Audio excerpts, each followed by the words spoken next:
معزز سامعین حضرات، السلام علیکم ورحمۃ اللہ تعالی وبرکاتہ۔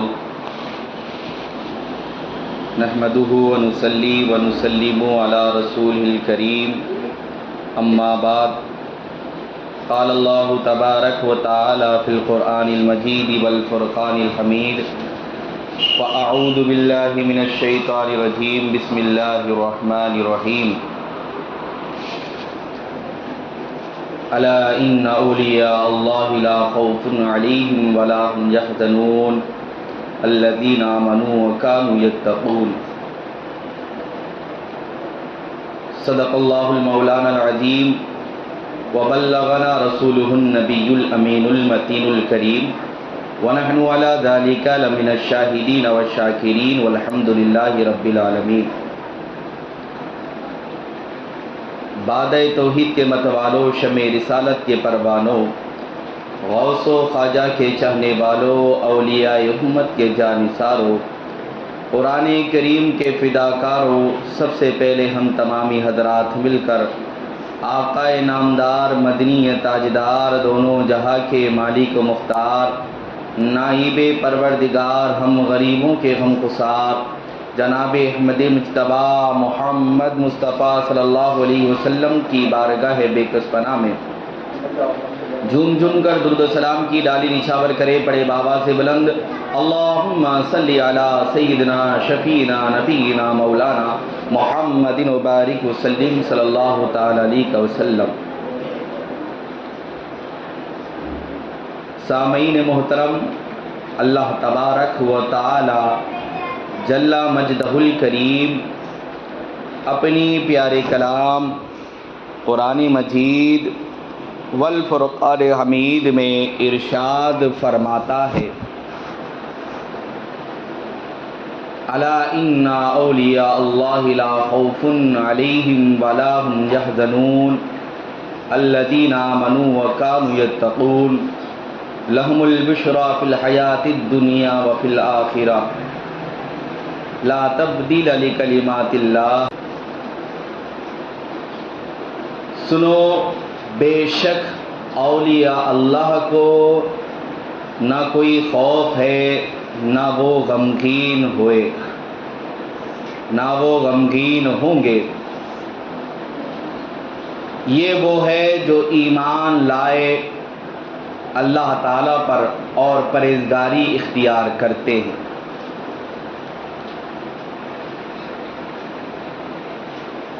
ان کے لیے بڑی خوشخبری ہے دنیا کی زندگی میں اور آخرت میں۔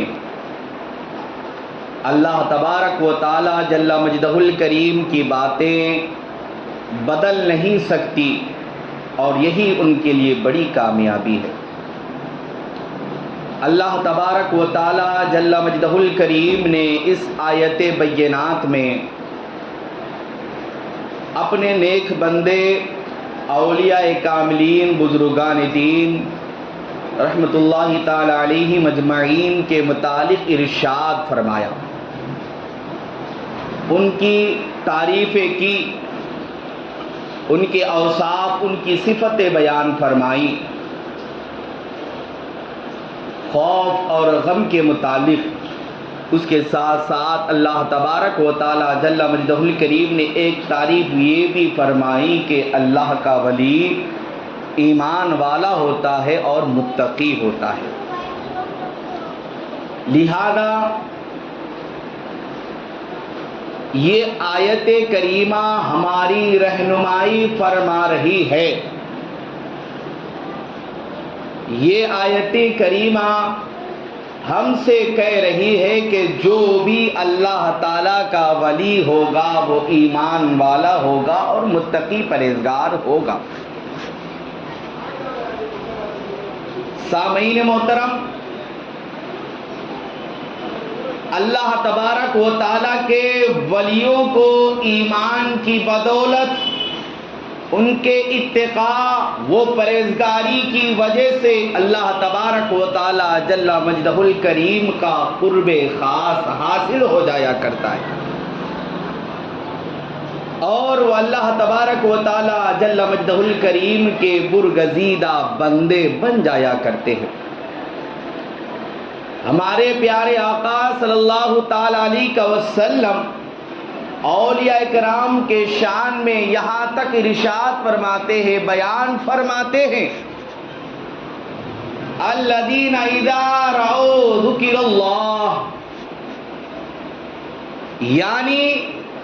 جب تم اللہ تعالیٰ کے ولیوں کو دیکھو گے، جن کو تم دیکھو گے، ایسے لوگ جن کو تم دیکھو گے تو اللہ تبارک و تعالیٰ جل مجدہ الکریم یاد آ جائے گا، وہ اللہ تعالیٰ کے ولی ہوا کر۔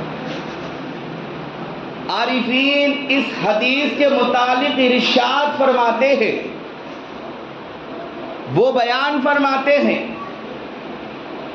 کہ جب انسان، عام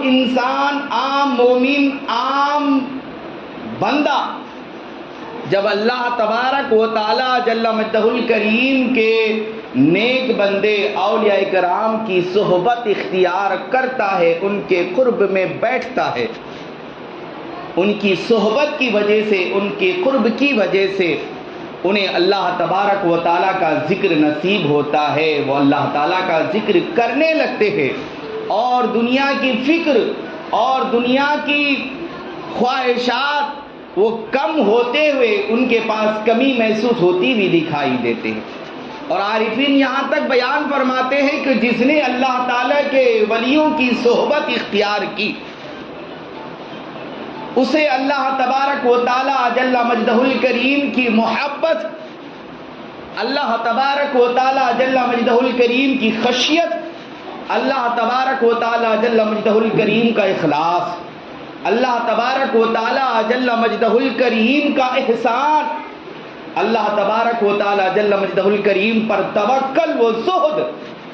اور اللہ تبارک و تعالی جل مجدہ الکریم پر عقیدہ، ایمان کامل جیسی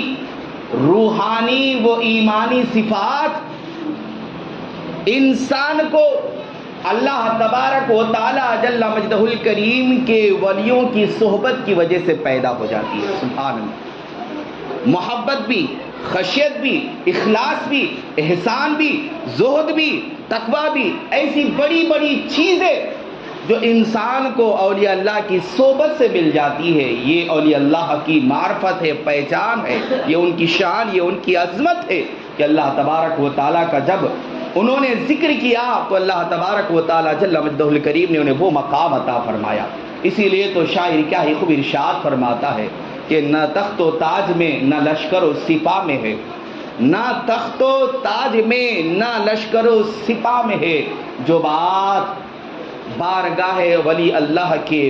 دربار میں اللہ تبارک و تعالیٰ کی وجہ سے جو ان کے دل میں اللہ تعالیٰ کا خوف، اس کی خشیت ہوتی ہے، اسی خشیت کی وجہ سے دنیا کے تمام خوف اور دنیا کے تمام غموں کو وہ دور کرتے ہوئے، اس سے جو ہے اپنا پیچھا چھڑاتے ہوئے آگے زندگی گزارتے ہوئے نظر آتے ہیں۔ تو لہذا اب ایسے اللہ تبارک و تعالیٰ مقام سے جب اپنے بندوں کو نواز دیتا ہے تو اب ہمیں چاہیے کہ ہم ان کا قرب اختیار کریں، ان کے نزدیک جائے، ان کے بارگاہ میں حاضر ہو اور ان کے صدقے میں بھی اپنے آپ کو کامیاب بنائیں، اللہ تبارک و تعالیٰ کی رضا و خوشنودی حاصل کرنے کا ذریعہ بنائیں۔ تو لہذا اے مسلمانوں، اولیاء اللہ کی شان جتنی بیان کی جائے اتنی کم ہے، یہاں تک کہ پیارے آقا صلی اللہ تعالیٰ علیہ وسلم نے ایک مرتبہ ارشاد فرمایا، ترمذی شریف کی حدیث ہے کہ پیارے آقا صلی اللہ علیہ وسلم ارشاد فرماتے ہیں، اذا مررتم بریاض الجنہ فارتعوا، قال وما ریاض الجنہ، قال رسول اللہ صلی اللہ علیہ وسلم حلق الذکر، یعنی پیارے آقا صلی اللہ تعالیٰ علیہ وسلم نے ارشاد فرمایا کہ جب تم جنت کے باغوں کے پاس سے گزرو تو کھا لیا کرو۔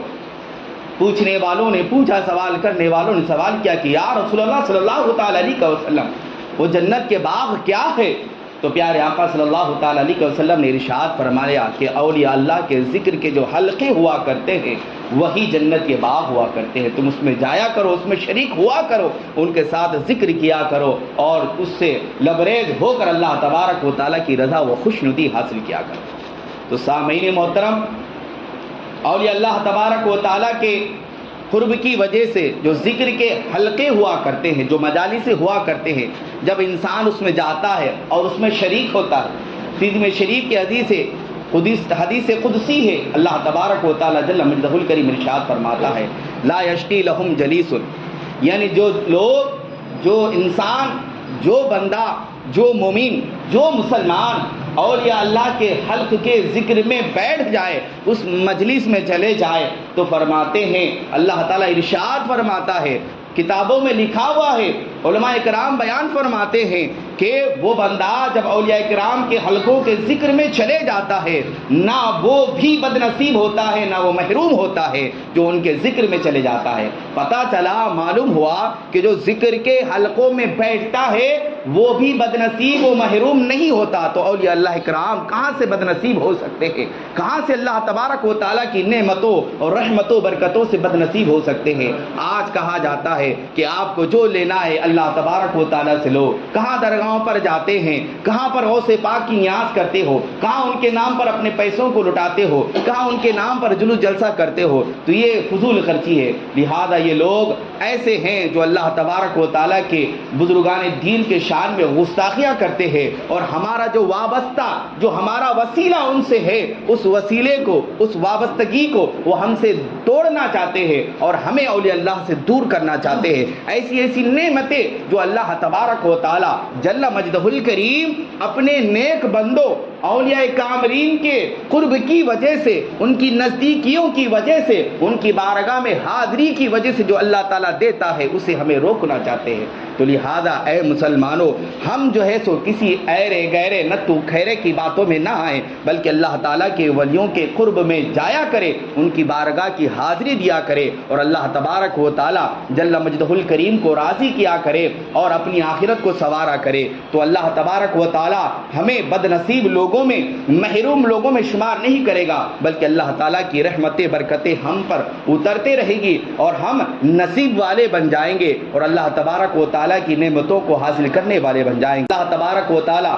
جل مجدہ الکریم نے ارشاد فرمایا، حدیث قدسی ہے کہ رب کائنات بیان فرماتا ہے کہ جو میرا بندہ میرے ذکر سے لبریز ہو کر میرے ذکر میں اپنی راتوں کو گزارتا ہے اور وہ نفل نمازیں پڑھتا ہے، اتنی نفل نمازیں ادا کرتا ہے حتیٰ کہ میں اس سے محبت کرنے لگتا ہوں۔ جب میں اس سے محبت کرتا ہوں، جب وہ میرے قریب ہو جاتا ہے، جب وہ میرا قرب حاصل کر لیتا ہے، تو جب وہ اپنے کان سے سنتا ہے لیکن گویا کہ میں اسے سن رہا ہوں، یہ اس کی حقیقت و معرفت ہو جایا کرتی ہے۔ وہ جب بولتا ہے اپنی زبان سے لیکن اس کی زبان میں بن جایا کرتا ہوں۔ جب وہ پکڑتا ہے اپنے ہاتھ سے، حقیقت تو یہ ہوا کرتی ہے کہ میں اس کا ہاتھ بن جایا کرتا ہوں۔ جب وہ چلتا ہے تو حقیقت یہ ہوتی ہے کہ میں اس کا پیر بن جایا کرتا ہوں۔ لہذا اللہ تبارک و تعالی جل مجدہ الکریم یہاں تک آگے ارشاد فرماتا ہے کہ انی سالنی فَآتَيْتَهُ فَآتِيَنَّهُ، کہ اللہ تبارک و تعالی جل مجدہ الکریم ارشاد فرماتا ہے کہ جب اللہ تعالیٰ کا نیک بندہ، اللہ کا ولی مجھ سے مانگتا ہے تو میں اسے اس کی دعاؤں کو قبول۔ کہ اللہ تبارک و تعالی جل مجدہ الکریم اپنے ولیوں سے کیسی محبت کرتا ہے۔ جب اللہ تعالیٰ کے ذکر میں اور اللہ تعالیٰ کے ولیوں کی زبان مشغول ہو جایا کرتی ہے، جب ان کے دل اللہ تبارک و تعالیٰ کی معرفت میں گم ہو جایا کرتے ہیں، جن کے دلوں کو معرفت الہی کی وجہ سے روشنی وہ تابناکی میسر ہو جایا کرتی ہے، مل جایا کرتی ہے، تو اللہ تبارک و تعالی جل مجدہ الکریم ان کے صدقے میں تمام لوگوں کو جو ان کے قرب میں ہوا کرتے ہیں، جو ان سے وابستہ ہوا کرتے ہیں، جو ان کو وسیلہ بنا کر رب کائنات کی بارگاہ میں حاضر ہوا کرتے ہیں، اللہ تعالیٰ ان کو بھی قبول کر لیا کرتا ہے اور ان پر بھی اپنی انعامات اکرامات عطا فرمایا کرتا ہے، اور ان کی نوازات کی وجہ سے اللہ تعالیٰ ان کی ہر خواہشات کو پوری کیا کرتا ہے۔